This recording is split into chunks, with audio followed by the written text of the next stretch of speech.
এই অফিসারগুলো অনেক senior officer, অভিজ্ঞ অফিসার, আন্তর্জাতিক বাহিনীতেও অনেকে চাকরি করেছে।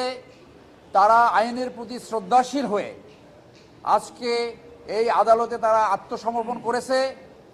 তারা সবাই আশা করে তারা এই আদালতের মাধ্যমে ন্যায় বিচার পাবে।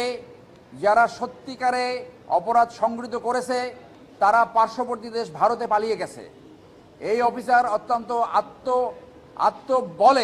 বলিয়ান এবং তারা নির্দোষ এবং তারা কোর্টের মাধ্যমে ভবিষ্যতে নির্দোষ প্রমাণিত হবে বলে আমরা আশা করি।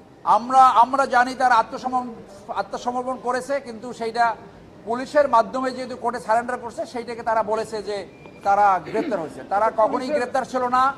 তারা ইতিপূর্বে আপনারা জানেন যে সেনা সদর একটা প্রেস ব্রিফিং করেছিল, সেইখানে তারা বলছে যে তারা আর্মির হেফাজতে আছে। সেটা আর্মি আইন অনুযায়ী তারা অ্যাটাচ ছিল।